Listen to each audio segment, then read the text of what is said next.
This is going to strike you as a slightly odd video for me to be making because I'm going to be talking about the Conservative Party leadership. And you may recall that actually it was me when I joined Reform UK that said we have to obliterate the Conservative Party, that the parliamentary party was rotten and it had to be got rid of. So you might think it really odd that I'm now expressing views on the Conservative leadership. I mean, at one level, who cares, right? Because they've given up being Conservative, they've given up being Unionists, they've allowed in millions of people during their tenure, the economy's on its back, they've damaged the cultural fabric of the United Kingdom, they've damaged the constitution of the United Kingdom, they didn't deliver Brexit. So why am I having a view on their leadership? Well, the reason I think it's important that all reformers actually take an interest in the Conservative Party leadership is that the Conservative Party does have 124 MPs and they are the official opposition.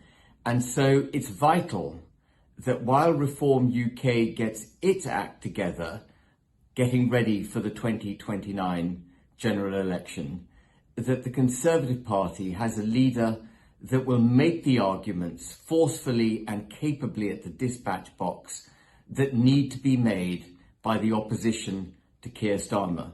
Sure, Keir Starmer has a massive majority. Sure, he can do whatever he wishes to do pretty much within reason. But we must have a powerful, strong, committed, ideological voice opposing him at the dispatch box. Remember, this isn't about the Conservative Party government, because they're not in government, they're in opposition. So it's mainly about a leader who can make the ideological case that reformers would support. And to my mind, there's only one individual in the Conservative Party who, or the Conservative Party leadership candidate at least, who fulfills the criteria required to be leader. And that is Priti Patel by a country mile. She is the only one of the 6 leadership candidates who's actually been ideologically sound from the beginning. And I have to remind people that she was fighting for an independent United Kingdom way before it became fashionable to do so. Maybe even before Nigel Farage was fighting for it. I haven't done my research in detail, but I think Nigel started his fight in the mid to late 90s, and certainly Priti was already there as a member of the referendum party, Jimmy Goldsmith's party, campaigning in 1995, I think is when she started, for an independent United Kingdom. So no one can doubt her credentials as a Brexiteer.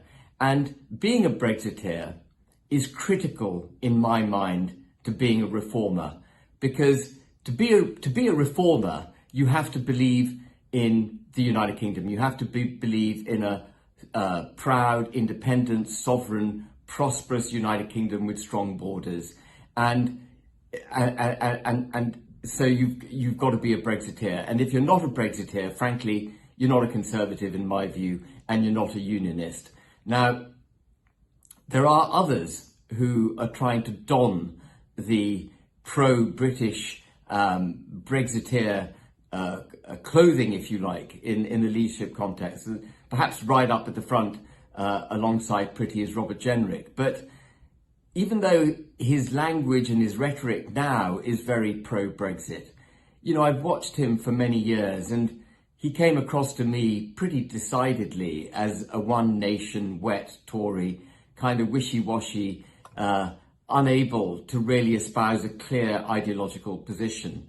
And it was only when he resigned as minister from the Home Office that he, you know, suddenly became this centre-right pro-British politician. And I'm very suspicious of politicians who have Damascene conversions. You know, it can happen. I'm not saying it doesn't happen, but Priti's been consistent throughout.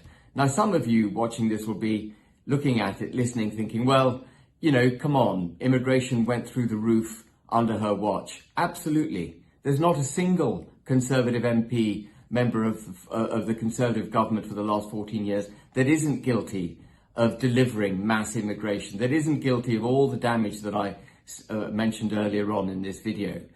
But just to remind you, what we're looking for is a leader that is ideologically sound and can make the arguments at the dispatch box that reformers need made. And so I urge all reformers, to the extent you've got the ability to do so, to advocate for Priti. And I speak directly, if I may, to the membership of the Conservative Party to say, put pressure on your MPs to get Priti through the first 2 rounds so that you as the membership can then decide on whether or not you want her as leader of the Conservative Party.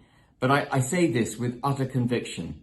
If you want a leader of the Conservative Party that believes in conservatism, that believes in the union of Great Britain and Northern Ireland, that believes in an independent, sovereign, proud United Kingdom, there is only one candidate amongst the 6 who are standing for leadership, and that is Priti Patel.